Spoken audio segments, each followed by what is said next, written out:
नमस्कार साथियों, मैं रणवीर सिंह राठौड़ और आप सभी लोगों का हंस वाहिनी कोचिंग क्लासेस के इस यूट्यूब चैनल पर हार्दिक स्वागत करता हूं।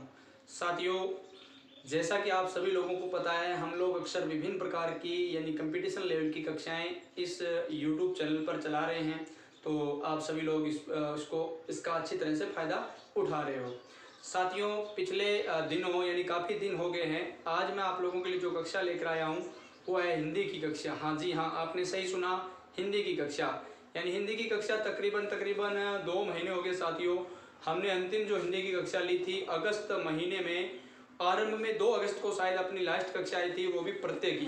तो एक ऐसा टॉपिक जो 2 महीने में पूरा होने जा रहा है, उस टॉपिक को भी पूरा करेंगे साथियों, क्योंकि बहुत ज़रूरी है ना। तो हम हिंदी के एक बहुत ही महत्वपूर्ण टॉपिक जिसका नाम है साथियों प्रत्यय, उसको पूरा करते हैं। अधूरा हमने बीच में छोड़ रखा है। जो विद्यार्थी यानी अभी नए जुड़े हैं तो वो यानी कि अपने उस प्ले लिस्ट के अंदर सारी कक्षाएं दे रखी है, वहां पर जाकर के आप आराम से कक्षाओं को देख सकते हैं साथियों। शायद आप इस कक्षा का इंतजार भी कर रहे थे, तो आपका इंतजार खत्म हुआ साथियों। ये है प्रत्यय, यानी कि हम लोग जिस टॉपिक को पढ़ेंगे उसका नाम क्या है साथियों, प्रत्यय। और मैं प्रत्यय में आप लोगों को थोड़ा सा जोड़ने की कोशिश करता हूँ। इतने दिन हो गए हैं, हो सकता है शायद कुछ बातें आप भूल गए होंगे। देखिए, प्रत्यय के हमने 2 भेद पढ़े थे, एक तो कृत प्रत्यय और एक हमने क्या पढ़ा था, तद्धित प्रत्यय। कृत प्रत्यय वो होते हैं साथियों जो क्रिया के यानी क्रिया शब्दों के जुड़ते हैं, मूल क्रिया या धातु, ठीक है, उसके जुड़ते हैं, वो शब्द क्या कहलाते हैं, क्रिया कृत प्रत्यय। और जो शब्द साथियों यानी जो प्रत्यय संज्ञा सर्वनाम या विशेषण है ना शब्दों के जुड़ते हैं, वो प्रत्यय क्या कहलाते हैं, तद्धित प्रत्यय।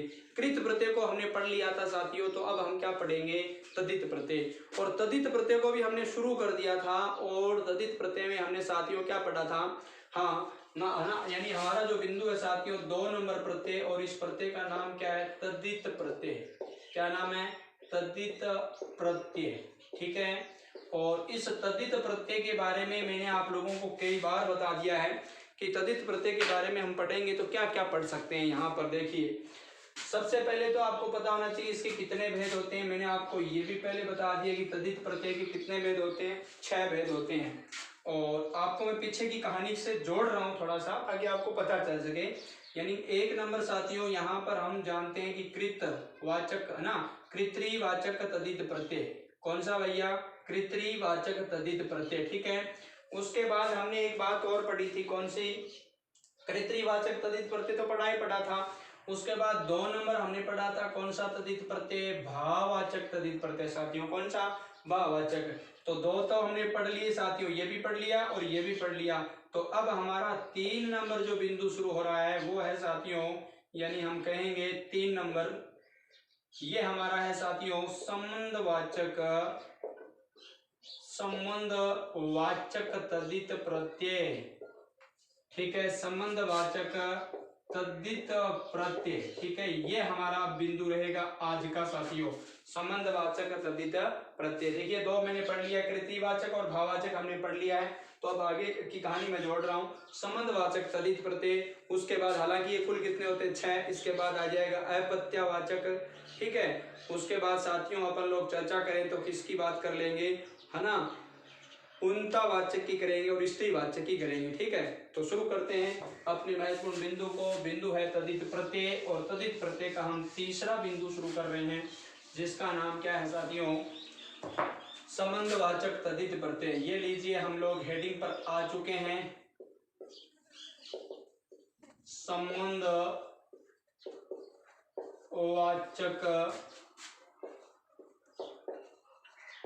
तद्धित प्रत्यय, संबंधवाचक तद्धित प्रत्यय, ये लीजिए, ठीक है। अब ये संबंधवाचक तद्धित प्रत्यय यानी कि क्या होता है, इसकी परिभाषा क्या होती है, कुछ महत्वपूर्ण बिंदुओं के साथ हम लोग इस पूरे के पूरे बिंदु को पढ़ेंगे। देखिए, तद्धित प्रत्यय की बात करेंगे तो तद्धित प्रत्यय से युक्त शब्द जो मूल शब्द के साथ अपना संबंध स्थापित करता हो। गौर करना, तद्धित प्रत्यय से युक्त जो शब्द है ना, वो मूल शब्द के साथ कहीं न कहीं अपना क्या स्थापित करता है, संबंध स्थापित करता है, या शब्द के अर्थ में प्रकट होता है साथियों। ध्यान रख लेना, बहुत ही महत्वपूर्ण, दोबारा बता देता हूँ। तद्धित प्रत्यय से युक्त वह शब्द, तद्धित प्रत्यय से युक्त शब्द जो मूल शब्द के साथ संबंध स्थापित करता है या संबंध के अर्थ में प्रकट होता है साथियों। ठीक है, हाँ दोबारा देख लीजिए, तद्धित प्रत्यय से युक्त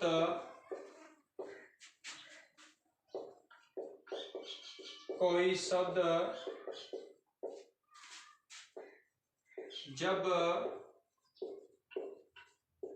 अपने मूल शब्द के साथ किसी संबंध को प्रकट करता है तो वहां तद्धित प्रत्यय माना जाता है। तो वहां संबंधवाचक, तो वहां संबंधवाचक तद्धित प्रत्यय माना जाता है। थोड़ा सा आप लोग इस परिभाषा को भी पढ़िए और देखिए, बस ज्यादा इसमें कुछ नहीं है। तद्धित यानी संबंधवाचक तद्धित प्रत्यय माना जाता है या होता है या माना जाता है, बात एक ही है। देखिए परिभाषा कोई बहुत बड़ी भी नहीं है, मूल बात है संबंधवाचक यानी संबंध होगा, यानी मूल शब्द से, यानी कि उस मतलब जो शब्द है मूल शब्द वही होता है और उसका कहीं ना कहीं संबंध स्थापित होगा। अब देखिए देखते हैं कि क्या संबंध है उससे, ऐसा क्या संबंध हो सकता है मूल शब्द के साथ, है ना। तो चर्चा अपन अभी इन शब्दों की लेते हैं, तभी पता चलेगा। यहाँ पर जो शब्द है इनको लेकर मतलब जब लेंगे तब पता चलेगा। तो यहाँ एक बार तो ये परिभाषा आपने लिख लिया, आप देखिए इन शब्दों को लीजिए, यहीं पर आपका शब्द पड़ा है, ज्यादा दूर नहीं जाना, आपके लिए सुविधा दे दी गई है। चचेरा, देखिए पहला शब्द ही ले लेते हैं चचेरा, यानी इस शब्द को आप क्या लिखोगे, यानी चाचा प्लस एरा। देखिए बहुत ही महत्वपूर्ण बिंदु है। इस प्रकार के शब्दों को आप लोग जब देखोगे तो यहाँ चर्चा करना पड़ेगा आप लोगों को, बहुत छोटे छोटे शब्द हैं, यहाँ पर कोई दिक्कत नहीं आएगा। देखिए दोबारा सुन लीजिए फटाफट, चचेरा चाचा प्लस एरा, क्या लिख दिया मैंने, चाचा प्लस एरा, ममेरा मामा प्लस एरा, फूफेरा फूफा प्लस एरा, मोसेरा मोसा प्लस एरा। ठीक है, बात समझ में आ गया क्या, आ गया। तो देखिए चचेरा चाचेरा, देखिए सॉरी चाचा प्लस एरा, तो यहाँ पर क्या हुआ, चाचा से संबंधित है ये किससे संबंधित है, चाचा से संबंधित क्या होता है चचेरा, चाचा से संबंधित क्या होता है चचेरा। तो अब ये शब्द क्या हो रहा है, संबंध स्थापित कर रहा है किससे, यानी कि चचेरा कौन है, चाचा से संबंधित है, ममेरा कौन है, मामा से संबंधित है, तो मामा से संबंधित हुआ। इसी प्रकार साथियों चचेरा, देखो ये सभी सारे लिखाने की जरूरत नहीं है, ममेरा फूफेरा मोसेरा, कहानी पूरी हो गई। इसी प्रकार अगले शब्दों पर देखिए, यहाँ पर शारीरिक क्या है भैया, शारीरिक शरीर से संबंधित है ना, तो शारीरिक तो बहुत ही महत्वपूर्ण है। शब्द लिखोगे आप लोग शरीर और प्लस आप लोग क्या लिख दोगे, इक। ठीक है, इक। तो देखिए मैं आप लोगों को ये बताना चाह रहा था, चचेरा ममेरा फूफेरा और मोसेरा, इन चारों शब्दों के अंदर जो प्रत्यय है वो आपका कौन सा साथियों, एरा प्रत्यय है। ठीक है, आप लोग उन शब्दों को क्या करोगे, लिखोगे तो ये भी लिखोगे एरा, एरा प्रत्यय के आगे ये चारों शब्द लिख दोगे आप लोग, चचेरा ममेरा फूफेरा और मोसेरा। बात समझ में आ गया। तो यहाँ पर आपका प्रत्यय कौन सा है, एरा प्रत्यय, समझ में आ चुका है। अगला देखिए शरीर प्लस इक, यानी शारीरिक में कौन सा प्रत्यय साथियों, इक प्रत्यय है। अब एक छोटा है बड़ा है ये हमें पता चल रहा है, एक छोटा है, तो हमेशा इन शब्दों के अंदर भी क्या आएगा, छोटा आएगा। हम लोग अक्सर शब्द शुद्धि सीखते हैं तो यहीं से तो सीखते हैं। तो देखिए शारीरिक ई छोटा, मानसिक ई छोटा, शरीर से संबंधित, मन मतलब मन से संबंधित ना, मनस प्लस इक। इसी प्रकार मार्मिक मरम मरम, ठीक है। इसी प्रकार यह प्रासंगिक यानी प्रसंग, ठीक है। तो उसी प्रकार फलित, देखिए अब फलित, यहाँ तक एक प्रत्यय है भैया, प्रासंगिक प्रासंगिक तक क्या है आपका, एक प्रत्यय है। ठीक है, तो ये आपके समझ में आ गया, उनमें से एक ले लो और फिर और आगे समझ में आ जाएगा। देखिए अब फलित आ गया, फलित ठीक है। तो यहाँ पर ये फलित शब्द आ गया तो फल योग इत हो जाएगा। क्या हो जाएगा? फल योग इत। तो साथियों फलित इत छोटा है, ये ध्यान रखना, ई छोटा बड़ा यहाँ आपको कंफ्यूज कर देगा। तो फलित में ई छोटा है तो छोटा ई यहाँ पर है, ठीक है। तो इत प्रत्यय से युक्त शब्द है आपका फलित, है ना, ये फलित लिखना, फलित। उसी प्रकार साथियों घटित, खंडित और द्रवित और रचित, ठीक है, हो गया। अब देखिए आप सब, अगला शब्द यहाँ पर मैंने कुछ लिखा है रंगीला, ये लीजिए रंगीला। अब यहाँ गौर कर लेना भैया, यहाँ गौर कर लेना, रंगीला, रंगीला को आप लिखोगे रंग योग इला, यानी मौसम बड़ा रंगीला है, ठीक है, मिजाज बड़ा रंगीला है। तो अब यहाँ पर ध्यान रखना, ए की मात्रा बड़ी आएगी, ए की मात्रा क्या आएगी यहाँ पर? बड़ी, ईला, ठीक है, रंगीला। तो इसलिए यहाँ पर रंगीला में क्या बड़ी है। अब हम लोग क्या रंगीला लिखते हैं, छोटी लिख देते तो गड़बड़ी है, क्यों? क्योंकि जब यहाँ पर प्रत्यय बड़ा है तो यहाँ पर मात्रा भी बड़ी आएगी, रंगीला। इसी प्रकार साथियों चमकीला बड़ा, जहरीला बड़ा, पथरीला बड़ा, ठीक है। तो यहाँ तक हो गया। अगला ले लीजिए साथियों भारतीय, यानी इसके इन शब्दों में कौन सा प्रत्यय? इला प्रत्यय, ईला प्रत्यय, ठीक है, ईला मतलब मात्रा बड़ी है, इसमें छोटी थी। अब लीजिए अगला शब्द आ गया भारतीय, बहुत महत्वपूर्ण शब्द है, बार बार परीक्षाओं में पूछा जाता है, भारतीय, राष्ट्रीय, मानवीय, ठीक है।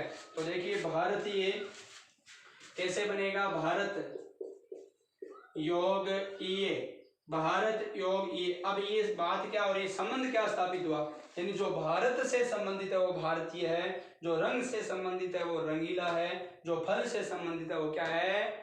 फलित है, ठीक है। तो ये ध्यान रखना, रंगीला, भारतीय, भारत योग ये क्या बन गया साथियों? भारतीय।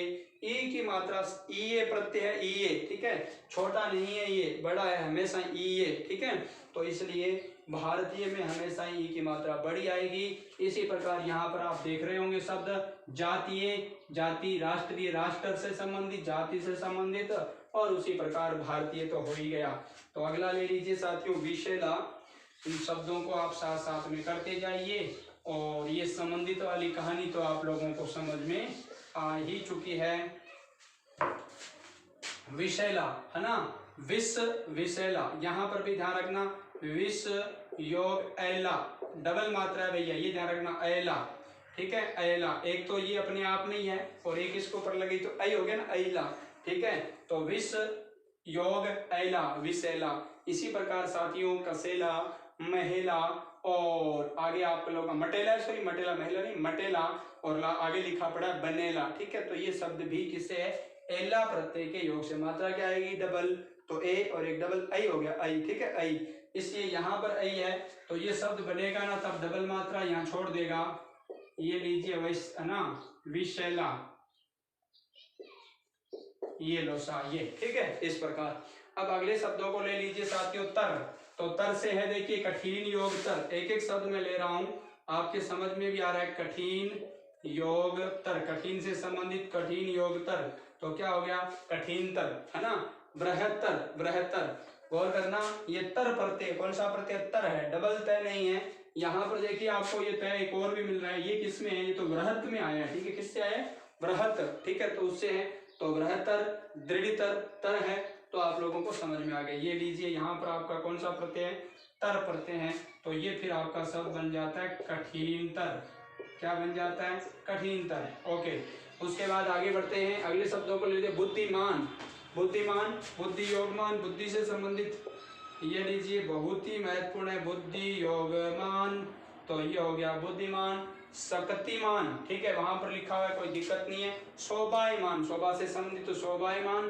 पुत्रवत, साथियों वहां पर वत है, पुत्रवत, यहाँ पर गौर करना, यहाँ पर शब्द है आपका पुत्रवत, तो पुत्र यहाँ मूल शब्द है और वत यहाँ पर प्रत्यय है, तो वत हलंत है, ये ध्यान रखना, हलंत, वत क्या है? हलंत है। पुत्रवत, मातृवत, ठीक है, इकहरा, हरा प्रत्यय साथियों, कौन सा प्रत्यय है? इकहरा, ये लीजिए हरा प्रत्यय है ना, इकहरा, हरा प्रत्यय, बहुत ही महत्वपूर्ण साथियों।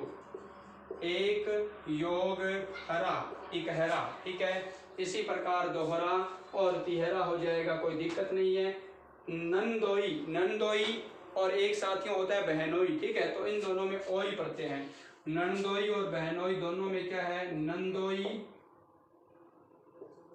और बहनोई, ध्यान रखना बहुत ही महत्वपूर्ण शब्द है। और दोनों में क्या है, ओई प्रत्यय है भैया, ननद ओई नंदोई, ठीक है, और बहनोई। तो ये बात ध्यान रखना, दोनों में जो प्रत्यय है वो कौन सा है, ओई प्रत्यय है। कौन सा प्रत्यय है, ओई प्रत्यय है।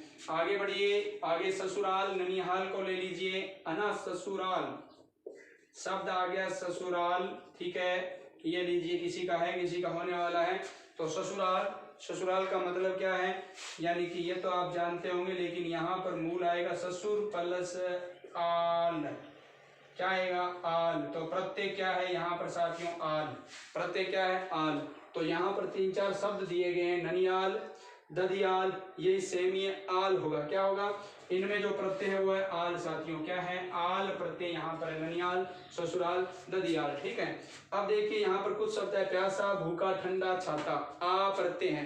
कौन सा प्रत्यय साथियों, आ प्रत्यय है, आ, ठीक है, प्यासा, प्यास योग आ, ये बन गया प्यासा, ठीक है। इसी प्रकार ठंड योग या, ठीक है, तो वो थोड़ा सा ध्यान रख लेना। हाँ, तो बहुत ही महत्वपूर्ण चीजें मैंने यहाँ पर आप लोगों को बताई है।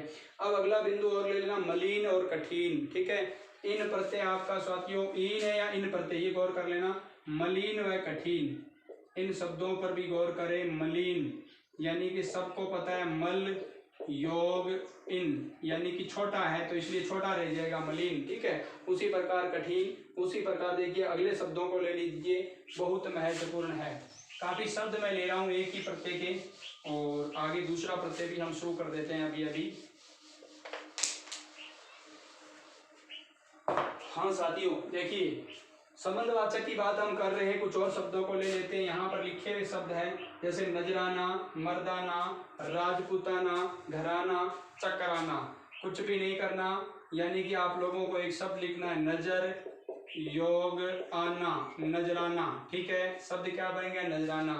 राजपूताना ले लो तो भी हो जाएगा, राजपूत योग आना, राजपूताना। तात्पर्य मेरा क्या हुआ, यहाँ पर प्रत्यय कौन सा है, आना, प्रत्यय आपका कौन सा होगा, आना प्रत्यय होगा, ठीक है। समझ में आ चुका है, राजपूताना, घराना, चक्राना सभी में। पुरातन, यहाँ पर भी साथियों पुरातन, पुरातन यानी कि यहाँ भी आपका जो प्रत्यय है पूरा योग तन ही है, ठीक है, तन, बस पुरातन, ठीक है। इसी प्रकार साथियों अद्यतन, नूतन, अधुनातन, ठीक है। तो पुरातन, अद्यतन, नूतन, अधुनातन, ठीक है। तो बहुत ही महत्वपूर्ण साथियों, तो ये भी आप लोग याद कर लोगे, पुरातन पूरा योग तन। तो यहाँ पर प्रत्यय क्या आपका तन है, ठीक है, अद्यतन, नूतन, अधुनातन में भी है, ठीक है। उसके बाद पंकिल, वहां पर साथियों इल प्रत्यय है, ये लीजिए आपने सब लिख दिया पंकिल, ठीक है। कुटिल लिख रहे हो आप लोग, कुटिल लिख सकते हो, ये लीजिए कुटिल। तो यहाँ पर प्रत्यय क्या है साथियों, आप लोगों का इल प्रत्यय है, ठीक है। हाँ, यानी इल प्रत्यय छोटा ई है, ये ध्यान रखना साथियों, ठीक है। आपका छोटा ई है, इल प्रत्यय यहाँ पर कुटिल लिख रहे हो तो ध्यान रखना, पंक योग है ना, हाँ, कूट योग इल, ठीक है, कुट योग इल हो जाएगा, ये पंक योग इल हो जाएगा, ठीक है। तो यहाँ पर इल प्रत्यय आपका कौन सा प्रत्यय है, इल प्रत्यय है। अगले शब्दों को ले लीजिए साथियों, भावुक, कामुक। यहाँ तो समझ में आएगी आप लोगों को, बताने की जरूरत नहीं है, एक बता दिया तो सारा कंप्लीट। भावुक, ठीक है, भाव योग उक, ठीक है, उ की मात्रा छोटी रहेगी तो उक। तो सभी में क्या है, भावुक, कामुक, भिक्षुक, इच्छुक, सभी में इच्छा प्लस युक, ठीक है। तो वहां पर आप लोगों का आ गया, कोई दिक्कत नहीं। उक प्रत्यय है, कौन सा प्रत्यय भैया, उक प्रत्यय है। श्रेष्ठतम, कठिनतम, तम प्रत्यय यहाँ पर है ना, जैसे आप लोग ने ले लिया कठिन तम, ठीक है, आपने क्या ले लिया, कठिनतम, ये तम है, और यहाँ पर तर आया था, तर देखिए तर, ठीक है। विशेषण की अवस्था भी है उत्तमावस्था, ये तम उत्तमावस्था है, और तर आपकी मध्यावस्था है ना, आप लोग पढ़ते होंगे, ठीक है। और एक अवस्था आप लोग पढ़ते होंगे साथियों, कौन सी, यानी कि प्रथम यानी मूलावस्था, ठीक है, तो वो भी देख लेना। तो कठिनतम, तो कठिनतम में साथियों ध्यान रखना, बहुत ही इंपॉर्टेंट बात है, यानी तम यहाँ पर क्या है आपका प्रत्यय है, तो आपको कठिन और तम बताने की आवश्यकता नहीं है। इसी प्रकार निम्नतम, उच्चतम। अब देखिए यहाँ पर कुछ चीज चेंज हो गई, कुछ चीज चेंज होने का मतलब ये हुआ कि आपका संबंधवाचक तद्धित प्रत्यय पूरा हुआ, नया प्रत्यय शुरू कर रहे हैं साथियों, उसका नाम है अप्रत्ययवाचक तद्धित प्रत्यय। ये लीजिए 4 नंबर ले लेते हैं, अप्रत्ययवाचक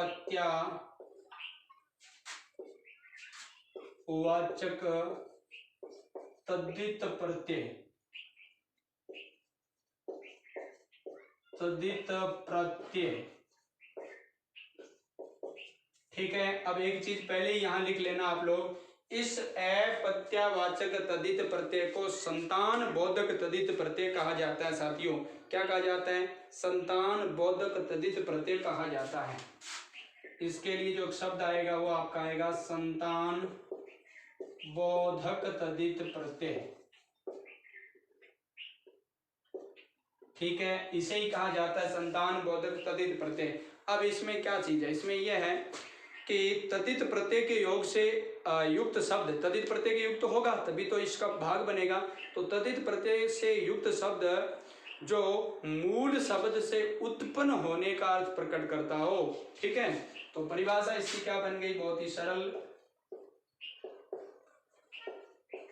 तद्धित प्रत्यय युक्त शब्द जब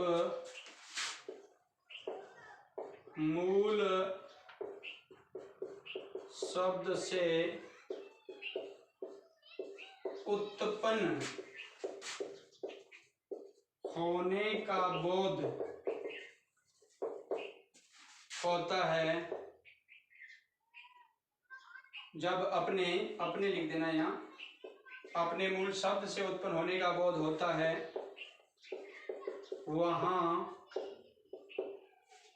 वहां पर आपका क्या होता है साथियों? अप्रत्ययवाचक या संतान बोधक, अप्रत्ययवाचक या संतान बोधक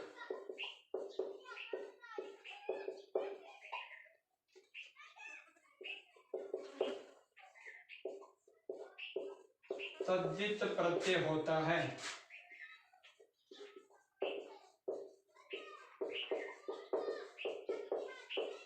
ठीक है, तो ये लीजिए आपकी एक और परिभाषा बेहतरीन तरीके की आ गई, अप्रत्ययवाचक तद्धित प्रत्यय।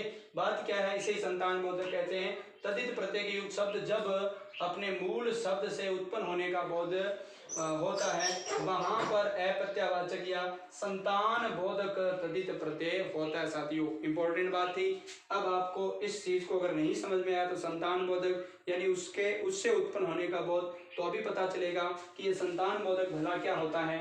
हम लोग कुछ शब्दों को ले लेते हैं तभी पता चलेगा। जैसे मैंने एक शब्द लिया साथियों मानव, इसी प्रकार एक शब्द है दानव, इसी प्रकार है मानवी, और इसी प्रकार है साथियों दानवी। ठीक है, ये शब्दों को ले लिया, मानव, दानव, दानवी। देखिए ये शब्द बना कैसे, पहले ये ध्यान करना जरूरी है। मनु योग ए, देखिए बहुत सारी चीजें हैं, आप लोग जब धीरे धीरे पढ़ोगे तो आगे आप लोगों को पता चलेगा। मूल बात ये कि पहले तो भी पता होना चाहिए सब बना कैसे हैं, और बना तभी पता चलेगा जब आपको प्रत्यय, उपसर्ग, संधि, समास, उपसर्ग, प्रत्यय की जानकारी होगी। शब्द निर्माण इन्हीं से हुआ है। तो ये है आपका साथियों मनु। ठीक है, और योग ए, मनु योग ए क्या बन गया? मानव। ठीक है, इसी प्रकार आया धनु योग ए दानव। इसी प्रकार साथियों ध्यान रखना मनु योग ई। ठीक है, यानी मनु योग ई। इसी प्रकार साथियों धनु योग ई। ठीक है, गौर करना बहुत ही महत्वपूर्ण है, बहुत ही महत्वपूर्ण है। यानी मनु योग ए मानवी, सॉरी मनु योग ए क्या बन गया? मानव। धनु योग ए क्या बन गया? दानव। मनु योग ई मानवी, और इसी प्रकार धनु योग ई क्या बन गया? दानवी। होता क्या है? मूल शब्द है मनु, और मनु से जो उत्पन्न होता है वो क्या कहलाता है? मानव। मनु से जो उत्पन्न होता है, यहाँ पर मैंने अभी आपको बताया उत्पन्न होना, संतान होना। हम क्या है? मानव। किसकी संतान है? मनु की। किसकी संतान है? मनु की। कुछ होते हैं दानव। ठीक है, तो दानव किसकी संतान होते हैं? धनु की। किसकी भैया? धनु। धनु माने दानव। ठीक है, धनु, और धनु प्लस ए क्या बन गया? दानव। मानवी, मनु प्लस ए। अब यहाँ पर ये तो मनु का पुत्र हो गया, मानव पुत्र है ना, मनु का पुत्र और धनु का पुत्र। इसी प्रकार मानव पुत्री, मानवी पुत्री, और इसी प्रकार दानवी क्या हो गया साथियों, पुत्री दानव की। ठीक है, तो इसी प्रकार ये उत्पन्न होने का बोध होता है। तो वहां पर आप लोगों के ऐसे शब्द आएंगे। ठीक है, बहुत सारे शब्द आएंगे, जैसे सौर है ना, सूर्य प्लस ये सौर ऊर्जा। ठीक है, तो वहां पर भी हम चर्चा करेंगे। तो अभी ये कुछ शब्द है, इनको ले लेते हैं, देखते हैं। तो यहाँ इतनी चीज आपको समझ में आ गई। उत्पन्न होने वाली कौनते आपने पढ़ा होगा है ना, यादव आपने पढ़ा होगा। ठीक है, तो ये शब्द सारे इन्हीं से संबंधित हैं। इन शब्दों को आप फटाफट ले लीजिए।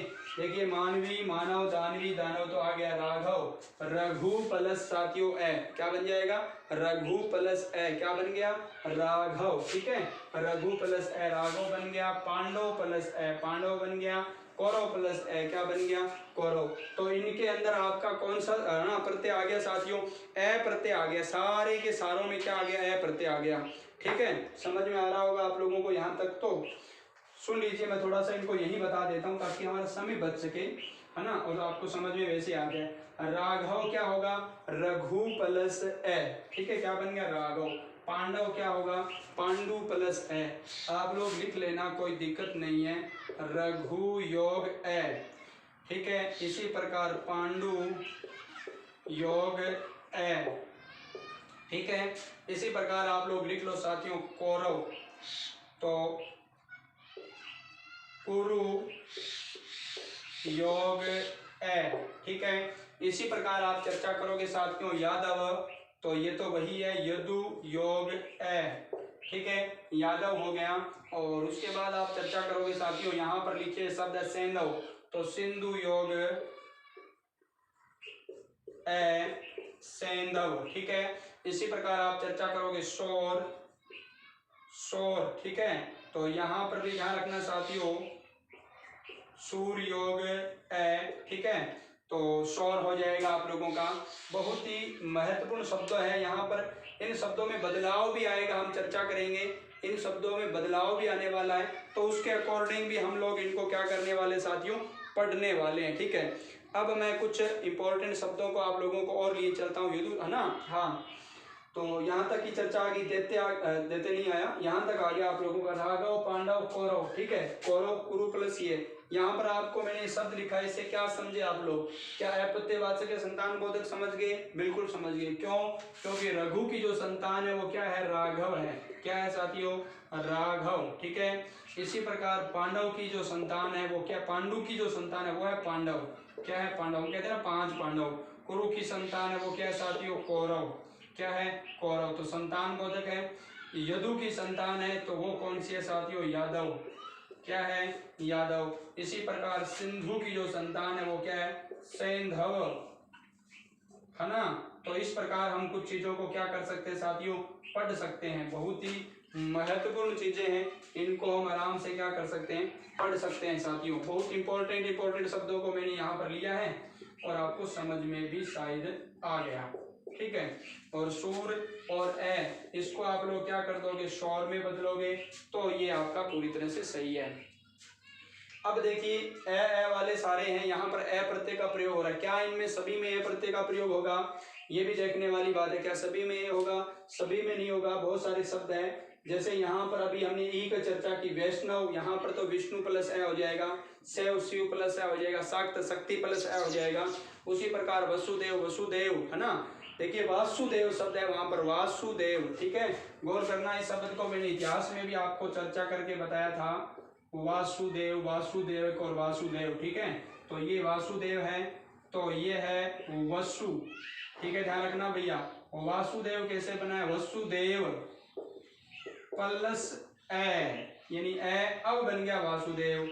तो इन शब्दों में फर्क क्या हुआ, फर्क ये हुआ कि मूल शब्द तो वसुदेव था जो कि कृष्ण के पिता थे, और अब ये खुद कृष्ण बन गए, उसके संतान हो गए, तो क्या बन गए। हाँ, इसी प्रकार बहुत सारे शब्द हैं, वासुदेव। दैत्य, देखिए दैत्य शब्द है ना। अब यहाँ गौर करना, थोड़ा सा गौर करना। यहाँ ए का मामला छोड़ देते हैं, आगे भी चलते हैं, ऐसे आगे बढ़ते हैं। ए को छोड़ दो, दैत्य को ले लो, दैत्य। देखिए दैत्य कैसे बनेगा, आपको पता है क्या, दीति, दीति, है ना। दैत्यों की माता है दीति, दीति योग ये।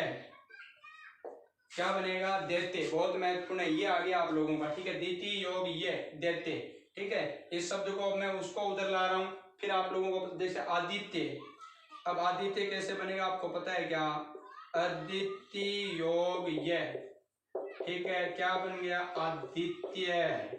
शब्दों में स्वरों में कुछ बदलाव होता है, वो तो मैंने आपको एक दिन है ना संधि करवा रहा था, उसके तहत प्रथम स्वर में बदलाव होता है, अंतिम स्वरों के तहत कुछ बदलाव होता है, सारा मैंने बता रखा आपको, तो आपको पता है, ठीक है। दोबारा नोट्स में देखने की जरूरत है, तो वहां से पता चल जाएगा। आदित्य, वात्सल्य, वात्सल्य नहीं वत्सल योग ये, वत्सल योग ये क्या बन जाएगा साथियों, आपका वात्सल्य बन जाएगा।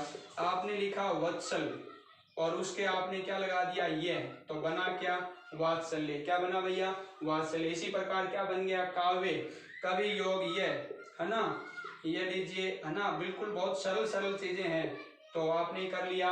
उसी प्रकार साथियों क्या करोगे, दारिद्र्य, दरिद्र योग ये क्या बन जाएगा, दारिद्र्य, दरिद्र योग ये।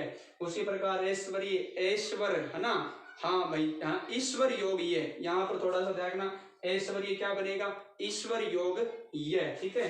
ऐश्वर्य से क्या बन जाएगा, देखिए ये लिख लीजिए आप लोग, ईश्वर योग ये, तो यहाँ पर बदलाव होकर के क्या बन जाएगा, ऐश्वर्य। प्रथम स्वर में बदलाव, ये और ए जैसे जुड़ेंगे तो कुछ बदलाव यहाँ पर देखने को मिलेंगे। और उसी प्रकार काव्य हो गया, गहरस्ते, ठीक है। यहाँ हमने भी ये भी बात की है, गहरस्थ, है ना, ये शब्द की भी चर्चा की है, तो ये भी आप लोगों को पता चल गया।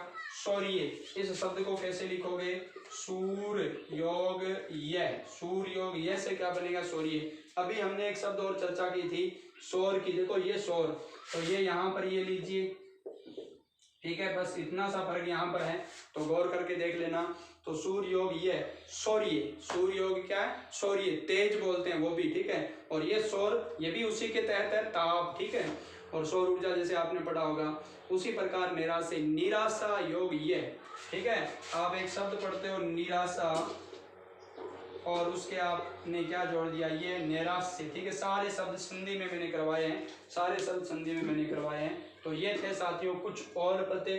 अब ये जो प्रत्यय बन रहे सारे के सारे क्या कहलाते हैं आपके, यानी कि ये जो प्रत्यय हैं आपके, है ना, ये, ठीक है, ये सारे सारे प्रत्यय क्या कहलाते हैं आपके, संतान बोधक। क्या कहलाते हैं, संतान बोधक या अपत्य वाचक तद्धित प्रत्यय। साथियों तद्धित प्रत्यय क्यों, संज्ञा सर्वनाम या विशेषण, है ना, से जुड़े मिले हो तो, है ना, अवय शब्दों को भी लेते हैं हम लोग, लेकिन यहाँ पर साथियों ये क्रिया से नहीं है, इसलिए क्या तद्धित प्रत्यय है।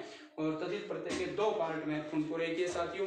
आपको ये कक्षा कैसी लगती है वो तो आप लोग बता ही दोगे, कई दिनों से आई है तो शायद ठीक ही लगी होगी साथियों। अब मैं आपसे इजाजत चाहूंगा। जय हिंद साथियों, जय भारत, वंदे मातरम, जय हिंद की सेना। अगली कक्षा जल्दी से आप लोगों की आएगी साथियों। जय जय हिंद साथियों।